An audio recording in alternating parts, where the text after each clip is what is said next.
Et notre invité dans la grande interview sur CNews et sur Europe 1, c'est Jean-Philippe Tanguy. Bonjour à vous, Bonjour, député Madame RN de la Somme. Parlons d'abord du pouvoir d'achat, préoccupation principale des Français. Sébastien Lecornu affirme que la crise va durer. Il faut dire la vérité aux Français, dit le chef du gouvernement. Il dit envisager plus d'économies budgétaires, au-delà des 6 milliards d'euros prévus. Et il annoncera demain les aides ciblées qui seront versées à ceux qui en ont le plus besoin face à la crise des carburants. Que demandez-vous? Et est-ce que le Premier ministre dit la vérité aux Français, selon vous, Jean-Philippe Tanguy? Que la crise va durer, oui, mais c'est pour ça qu'il faut des mesures durables. C'est pour ça que la baisse de TVA que Marine Le Pen et Jordan Bardella demandent sur toutes les énergies, passer de 20 à 5,5, nous nous y accrochons jusqu'au bout et on la défendra jusqu'au bout, car l'énergie est un bien de première nécessité, on le voit avec cette crise, et il faut cette baisse durable. 12 milliards d'euros. Oui, c'est 12 On a milliards les d'euros. moyens de ça, Jean-Philippe Tanguy? Il faut l'assumer, 12 milliards d'euros. Donc vous voyez que le Premier ministre va réussir à faire 6 milliards d'économies. En tout cas, elles sont Même plus. annoncées. Il faut évidemment faire plus, mais ce n'est pas du tout impossible, puisque 12 milliards, et même, on l'assume, 16 milliards, avec la deuxième mesure que nous demandons, à savoir la suspension temporaire de 16 centimes en plus sur le carburant, ce qui fait une baisse globale avec la TVA de 40 centimes. Pour la transition énergétique? Ça peut être les certificats d'économie d'énergie, mais nous, on cise l'accise, effectivement, l'ancienne TICPE. Ça fait un total de 40 centimes par litre de baisse. Ça coûte 16 milliards en tout. C'est 1% des dépenses publiques. Et il est évidemment très facile de faire 1% de baisse des dépenses publiques. C'est un manque de courage politique de la part de ce gouvernement. Donc on va voir les mesures que M. Lecornu propose. Mais je suis assez inquiet parce que M. Lecornu semble vouloir encore piocher dans les allègements de charges sur les salaires, ça veut dire qu'il va alourdir le coût du travail. Or, vous avez vu que nous avons repassé malheureusement avec ce gouvernement au-dessus de 8% du taux de chômage. Et la politique de ce gouvernement qui consistait essentiellement, non pas à créer des vrais emplois salariés, mais à subventionner massivement la baisse du chômage, est en train de s'effacer. Et la réalité, c'est comme quand la marée, vous savez, quand la marée se retire, on voit les dégâts. Et en fait, nous avons continué malheureusement à perdre des usines, à perdre des emplois réels sur le territoire. Et quand il n'y a plus d'argent, quand il n'y a plus moyen de subventionner pour cacher le chômage, malheureusement, nos concitoyens sont en grande souffrance. Bruno Retailleau précise quand même que les 12, 15, 16 milliards que vous proposez de baisse, c'est le budget de la justice et que ce n'est pas raisonnable en réalité. Votre proposition, pas tenable. Oui, mais si vous voulez, le budget de la justice, malheureusement, dans notre pays, il n'est pas très élevé. C'est vrai qu'il y a eu des efforts qui sont faits, mais la réalité, c'est que ce n'est pas un budget qui est très élevé. On le voit d'ailleurs avec, les temps les grands délais, les délais très lourds de traitement de la justice. On voit dans l'état de nos prisons. J'ai une pensée pour les agents pénitentiaires qui sont régulièrement en conflits sociaux, et ils ont raison, parce que leurs heures supplémentaires ne sont pas payées. Il manque entre 20 et 30% des postes dans la pénitentiaire. Donc ce n'est pas un très bon exemple, puisque la justice, c'est une justice pauvre en France. Il faut augmenter le budget. De la justice, oui, mais il faut faire beaucoup d'économies. Une fois de plus, vous savez, nous avons entre 53 et 57% de la richesse nationale qui est dans la dépense publique. Les Français n'en ont pas pour leur argent. Il y a beaucoup de gâchis, il y a beaucoup de gaspillage, il y a beaucoup, de lobbies qui s'empiffrent sur l'argent des Français. Les lobbies des renouvelables, des énergies intermittentes. Vous avez parlé tout à l'heure des certificats d'économie d'énergie, 8 milliards d'euros qui sont détournés parce qu'il faut bien appeler une mafia avec des résultats très misérables. C'est la Cour des comptes qui l'a prouvé dans un rapport que personne n'a contesté, mais que personne au gouvernement n'a appliqué. Donc il faut faire un grand ménage dans notre pays. Ça demande du courage politique, comme l'ont eu d'autres gouvernements. Regardez le Portugal, après des périodes très difficiles, a réussi à se redresser, mais ça a demandé beaucoup de courage. Encore un mot, Jean-Philippe Tanguy, à propos de l'énergie. Est-ce que vous êtes d'accord avec Manuel Bompard à la France Insoumise, qui estime qu'il faudrait nationaliser Total? Vous êtes pour la taxation des super profits de Total? Quelle est votre différence avec la France Insoumise? Là, elle est totale, sans mauvais jeu de mots, parce que la nationalisation de Total Énergie, c'est entre 100 et 200 milliards d'euros selon le cours de bourse. Je ne sais pas où M. Bompard va trouver cet argent. Vous imaginez, ça veut dire, il dit, on n'a qu'à emprunter. Mais juste pour que les gens se rendent compte, parce qu'on en a des montants faramineux, nationaliser Total, ça demanderait d'emprunter presque autant pour nationaliser Total que tout ce que la France emprunte dans une année entière qui est de 300 milliards. Donc ce serait les 2/3 de ce que la France emprunte en plus. Donc ce serait une augmentation considérable, ce qui fait que les taux d'emprunt de la France exploseraient. Vous avez vu que les taux d'emprunt de la France, on est presque à 4%. Nous sommes pire que la Grèce aujourd'hui. La Grèce emprunte entre 3,7 et 3,8%. Nous, on emprunte à 4%. Ça veut dire que la Grèce, qui était le mauvais élève, le vilain petit canard de la zone euro, aujourd'hui, c'est la France qui est dans cette situation. C'est extrêmement grave et c'est les Français, malheureusement, qui payent la facture. Et sur la taxation des surprofits, cette année, la position du Rassemblement national est très claire. Il y a déjà un impôt sur les sociétés exceptionnel. de 6 milliards d'euros en plus. Donc total, ils vont la payer. Non, mais c'est-à-dire que c'est important parce qu'au-delà de la mesure elle-même, c'est un mensonge que fait la gauche sur cette taxation, parce qu'on ne peut pas taxer 2 fois des surprofits. Ça n'existe pas. Je veux dire, c'est illégal. Donc on peut faire des belles promesses. Enfin, si c'est une belle promesse, c'est pas forcément une belle promesse d'ailleurs. Mais on peut faire une promesse aux Françaises et aux Français. En l'occurrence, elle est illégale et elle ne marcherait pas devant le Conseil constitutionnel. Donc c'est quand même très étrange aussi que la gauche perde son temps et perde son temps de parole à faire des vaines promesses. C'est-à-dire qu'en fait, ils ne veulent pas vraiment gouverner. Ils sont dans une position de commentaires. Nous, on est dans une position de gouvernement. On veut remplacer ce gouvernement. On fait des propositions concrètes. Parlons de l'immigration. Les chiffres ont été publiés ce matin dans le Figaro. Jamais la France n'a accueilli autant d'étrangers sur son sol. On parle d'environ 1 million de clandestins. Tous n'arrivent pas de façon illégale. Hein. Certains via les visas touristiques ou étudiants. Les étrangers en France représentent 8,1% de la population, c'est-à-dire qu'aujourd'hui, un tiers de la population française a un lien familial direct avec l'immigration. Ce sont des chiffres, voilà, c'est une réalité à laquelle nous sommes confrontés. Qu'est-ce que vous proposez, vous, au Rassemblement national, qui soit réalisable, encore une fois, qui soit facilement mis en œuvre concrètement à l'échelon national? Mais nous avons effectivement une série de mesures, parce qu'une mesure réalisable, elle doit s'adresser au type d'immigration. Il n'y a pas les mêmes mesures sur l'immigration clandestine, par exemple, que sur la réduction de l'immigration classique. L'immigration clandestine, il faut évidemment des renvois dans leur pays d'origine, avec des mesures extrêmement sévères contre les pays qui ne le reprennent pas. Évidemment, la suspension de tous les visas, mais sans durée limitée, parce que la dernière fois que M. Darmanin, que vous avez reçu hier, a essayé de suspendre les visas, c'était pour quelques semaines, au pire des promesses de quelques mois. Et évidemment, les gouvernements en face anticipaient la fin de cette mesure. Donc il faut que ce soit une mesure sans sine die, sans date limite. Il n'y aura aucun visa pour les pays qui n'appliquent pas le droit international et qui ne reprennent pas les étrangers clandestins, mais aussi la suspension. Donc ils ne reprendront pas leurs clandestins, on est d'accord. Si on reprend les visas, ils ne nous donneront pas de laissez-passer pour ceux qui veulent venir, évidemment. Mais c'est nous qui sommes en position de force, Madame Ferrari, dans l'essentiel de ces pays. Ce sont des pays qui ont besoin d'envoyer leurs ressortissants légaux en France et ils reprendront leurs clandestins. Mais s'ils ne le reprennent pas, la mesure la plus dure qui n'a jamais été appliquée par la France, ce sera évidemment la suspension de tous les mouvements monétaires de la diaspora. C'est-à-dire la diaspora, les transferts d'argent qui partent de la France vers les pays africains et les pays du Maghreb seront, en particulier parce que c'est là où on a l'essentiel des contentieux, seront suspendus. Et donc il n'y aura plus ces mouvements financiers et ils seront dans une grande difficulté et ils céderont. Il faut que la France arrête de se comporter comme un État en période de soumission. Mais on l'a bien vu avec les différents voyages des personnalités politiques françaises macronistes en Algérie, ils ont une soumission mentale il fallait pas y aller, à ce régime. Il ne fallait pas reprendre le dialogue, la coopération judiciaire, une chose notamment pour les narcotrafiquants. Mais on est parfaitement d'accord et vous avez raison de le souligner, mais ça n'impose pas de se mettre à plat ventre sur la repentance et notamment envers la mémoire du FLN, qui était un mouvement qui a tué, assassiné des Français, menacé des honnêtes gens, y compris d'ailleurs des Algériens qui n'étaient pas liés au FLN. Et il n'y a aucune raison de se soumettre. La présence de Mme Bruffaut dans cette manifestation officielle du gouvernement anti-française, officiellement anti-française, frontalement anti-française, n'était pas acceptable. Et moi, je ne crois pas d'ailleurs que le peuple algérien ait envie que la France s'humilie de cette façon. Mais vous faites la différence avec le voyage de Gérald Darmanin, sur fond de coopération judiciaire, sur fond de libération éventuelle de notre compatriote Christophe Glaise. Là, il faut quand même avoir un dialogue, évidemment, avec les autorités et le régime algérien. On souhaite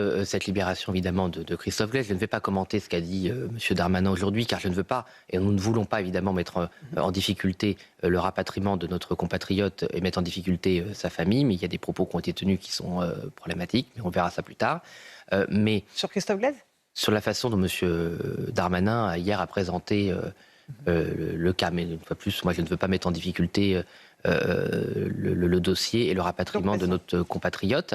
Mais M. Darmanin, précédemment, par exemple, est allé fleurir un monument d'hommage au FLN et donc aux terroristes du FLN, du point de vue, évidemment, de notre point de vue, mais c'est la point de vue historique, c'est la réalité. Le FLN est un mouvement qui a assassiné, qui a attaqué des Français, des honnêtes gens, des civils, et qui n'était pas seulement en théorie en lutte pour sa libération. Mais une fois de plus, le FLN est aussi un mouvement qui après a tenu l'Algérie, l'a tenu dans un régime tyrannique, un régime qui oppresse sa population, en particulier sa jeunesse. Rappelons-nous quand même des Algériens, des Algériennes courageux qui étaient descendus dans la rue pour l'Irak et qui avaient subi une répression et en tout cas qui n'ont pas été entendus. Et donc ce régime est très problématique. Donc vous couperiez complètement les relations diplomatiques entre la France et l'Algérie si davantage... Non, il ne faut pas les couper. Il ne faut pas les couper, mais avoir des relations avec l'Algérie ne nécessite pas d'aller rendre hommage à un mouvement, le FLN, qui a assassiné des Français. Donc vous iriez en Algérie? Oui, mais on n'irait pas sur le mouvement du FLN et on n'irait pas à une manifestation qui rend hommage au FLN. Narcotrafic, parce que c'était aussi l'objet de ce voyage. Le trafic de drogue n'est pas une fatalité, il recule, dit Laurent Nunez, cette fois, ministre de l'Intérieur. Est-ce que vous estimez que cette bataille, elle est en passe d'être remportée sur le territoire français, Jean-Philippe Tanguy? On aimerait qu'elle soit remportée, évidemment. Nous, on n'est pas pour la politique du pire, mais on voit bien que la violence est de plus en plus insupportable. On l'a vu à Nantes, avec des assassinats qui ont choqué les Françaises et les Français par l'âge des victimes. Un ado. On verra ce que dit l'enquête sur l'implication de ces jeunes dans le narcotrafic. Mais même s'ils étaient impliqués dans le narcotrafic, ça ne justifie pas évidemment qu'ils soient assassinés, qu'ils subissent cette violence. On parle d'un enfant, d'un jeune de 13 ans. À 13 ans, je suis désolé, on ne peut pas l'accepter, il ne faut pas le banaliser. On est d'accord sur le constat. Vous proposez quoi, en fait? Mais notamment par exemple, la saisie des avoirs. Aujourd'hui, la lutte contre la saisie des avoirs, les forces de l'ordre elles-mêmes insistent sur le fait que la saisie des avoirs n'est pas assez directe, n'est pas assez systématique, qu'on ne lutte pas assez contre l'argent de la drogue. Si dans les procédures pénales et procédures judiciaires, ceux qui s'enrichissent sur la drogue pensent que même au terme de leur séjour en prison, ils retrouveront leur magot et qu'ils peuvent continuer leur trafic en prison, ça ne les dissuade pas. Donc en fait, nous n'avons pas mis à jour l'outil judiciaire pour combattre le trafic de drogue, le trafic de stupéfiants comme une mafia. Voilà, comme les Italiens ou d'autres pays l'ont fait, en les caractérisant comme une mafia avec les moyens qu'il faut se donner. Et le Rassemblement national a fait des propositions extrêmement fortes pour lutter contre le narcotrafic comme un phénomène à part entière, avec une législation à part entière et un état d'esprit à part entière. Et on en revient au budget de la justice. Et Madame Ferrari, à partir du moment où nos prisons et nos agents de la pénitentiaire n'ont pas les moyens d'isoler, de traiter, d'empêcher les contacts téléphoniques, d'empêcher les contacts humains, que les réseaux se recréent au sein même des prisons, vous ne pouvez pas démanteler les trafics dans la durée. Donc une justice pauvre n'a pas les moyens de s'attaquer à la criminalité, c'est même dangereux. Je rappelle, il faut rendre hommage aux agents de la pénitentiaire qui avaient été assassinés en transportant un dangereux criminel, parce qu'il avait pu continuer en fait à gérer son réseau et à organiser sa libération dans les pires conditions possibles depuis la prison. Et on voit bien que c'était bien un manque de moyens et un manque de législation adaptée à une criminalité qui est une mafia. Et la mafia, c'est pas dans les films hollywoodiens, malheureusement, c'est dans la réalité. Jean-Philippe Tanguy, il y a aussi un problème de protection des mineurs et des enfants, de la violence, et notamment des agressions sexuelles. Il y a beaucoup d'affaires autour du périscolaire, pas seulement à Paris, dans de nombreuses grandes villes. Est-ce que vous estimez que l'État, les mairies, les communes ont une responsabilité particulière, qu'elle doit être mise en cause dans le cas d'agression ou de viol d'enfants mineurs? Mais bien sûr, nous avons découvert hier par des enquêtes de vos confrères dans la presse une personne qui travaillait dans le périscolaire à Paris, qui avait été identifiée en 2024 très clairement, avait été recrutée une nouvelle fois en 2025 dans la même ville de Paris. Donc on voit bien qu'il y a des défaillances extrêmement graves, avec les conséquences qui sont les pires délits possibles, les pires crimes possibles, à savoir des crimes sexuels contre des enfants, contre des adolescents. Et ce qui s'est passé à Paris est extrêmement grave. Pourquoi? Parce que la municipalité sortante, qui a évidemment la responsabilité directe de ce qui s'est passé à Paris, a pu faire sa petite campagne, malgré un certain nombre de journalistes courageux, de manière totalement normale, comme si c'était un scandale parmi d'autres. Ce qui s'est passé à Paris dans le périscolaire avec M. Grégoire et toute la municipalité sortante de gauche n'est pas un scandale comme un autre. C'est un scandale qui aurait dû... directement en cause la responsabilité d'Emmanuel Grégoire? Mais totalement, je mets directement en cause la responsabilité d'Emmanuel Grégoire et de tous les élus parisiens socialistes et de gauche qui étaient aux responsabilités à l'époque et qui le sont encore, et qui n'auraient jamais dû pouvoir se présenter. Et là, on a un problème démocratique en France. C'est que quand vous avez une municipalité sortante... Il n'y a aucune poursuite judiciaire contre M. Grégoire, on est bien d'accord. Mais donc pour nous verrons. Il n'a pas eu le droit de se présenter. Mais nous verrons, mais parce que vous avez la responsabilité pénale, vous avez la responsabilité morale. Quand vous êtes un responsable politique... Responsabilité morale Oui, la responsabilité morale. Pas grand monde qui pourrait se présenter. Eh bien, écoutez, ça ferait peut-être un grand ménage en France, mais là, on ne parle pas, si vous voulez... Dans tous les partis. Oui, mais non, tous les partis, Madame Ferrari, ne sont pas liés à des scandales du périscolaire, à des scandales de pédocriminalité ou d'agression sexuelle sur les enfants, ou du dysfonctionnement de l'aide sociale à l'enfance, où vous avez presque la moitié des jeunes filles qui se retrouvent dans la prostitution. Voilà. Là, c'est une responsabilité morale extrêmement grave. Mais en France, la morale, le mot même de morale est devenu un peu un tabou de vieux con. Ce n'est pas un tabou de vieux con, c'est une responsabilité première. Et vous savez, la crise de la démocratie aussi, elle vient de cette irresponsabilité morale, de responsables politiques qui ne se sentent jamais responsables de rien, qui ont toujours une bonne excuse. Alors, quand il y a des problèmes financiers, on va dire, il n'y a pas mort d'homme, même si moi c'est des sujets qui m'intéressent, mais quand ça touche les enfants, ça devrait juste être une ligne écarlate, une ligne rouge, infranchissable. Ça ne l'est pas. Et de toute façon, en France, malheureusement, il n'y a pas de mobilisation des acteurs publics contre la pédocriminalité. Donc vous allez proposer un grand plan de lutte contre la pédocriminalité. Marine Le Pen l'avait avec déjà fait. Le Rassemblement national. Et on le refera. Notre collègue Marine Hamlet et d'autres, Christine Loire, nous avons des députées courageuses.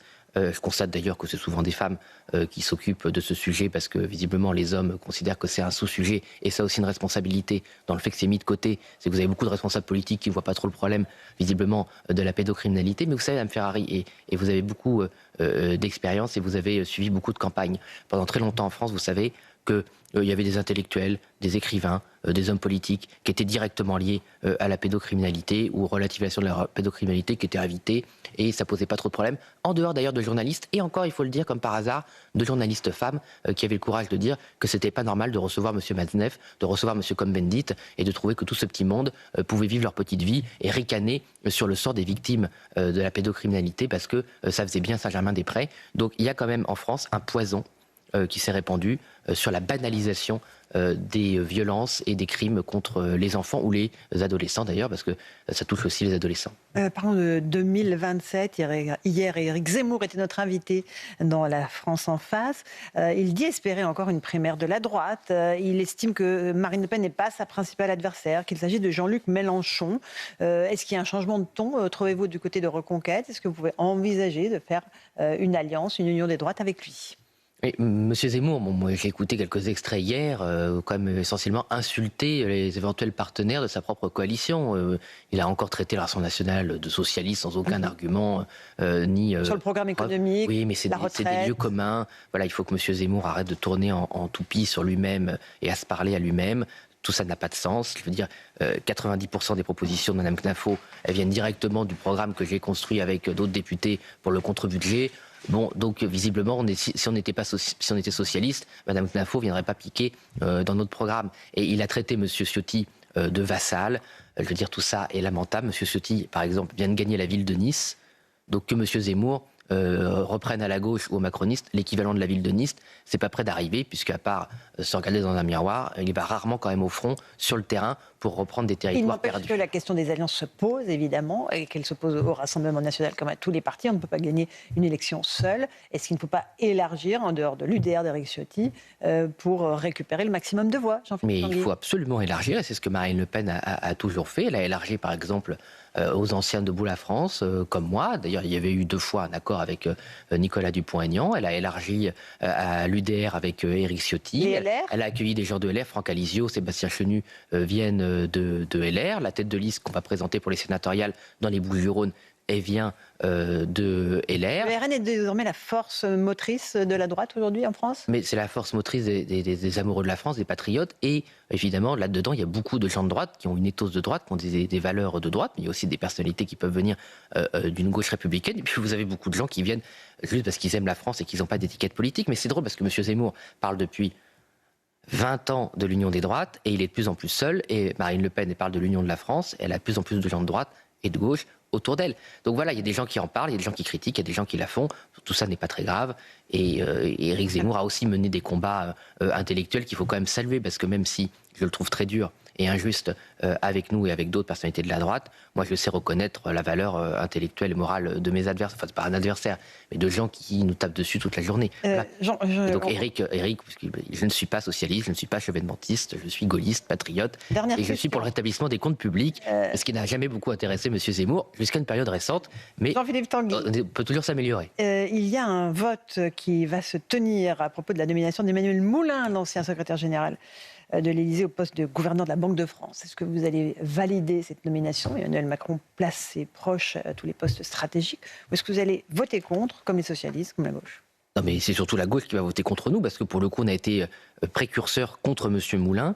M. Moulin, il était directeur du Trésor. Alors, qu'est-ce que c'est la direction du Trésor? C'est un service de Bercy qui gère les prévisions, lapsus révélateur économique et financière. Et M. Moulin, il a perdu 40 à 60 milliards d'euros de recettes. Et vous savez, c'est les deux, entre 2022 et 2024, c'est les deux budgets où on a eu un déficit record monstrueux de plus de 5%. Et donc, M. Moulin est directement responsable de cela. Donc, il est inapte à occuper le poste complètement de gouverneur. complètement inapte, incompétence professionnelle, j'en reviens, incompétence morale, parce que vous savez, en France, on a souvent des mésaventures, par exemple des caissières qui sont licenciées parce qu'elles ont utilisé un bon d'achat ou qu'elles ont mangé un pain au chocolat, elles sont virées. Par contre, quand vous êtes M. Moulin, directeur du Trésor, payé 15 000 euros par mois, vous perdez 60 milliards d'euros de recettes, vous êtes promu à la Banque de France. Donc tout ça est insupportable, tout ça est scandaleux, donc j'espère qu'on va réussir à leur faire barrage.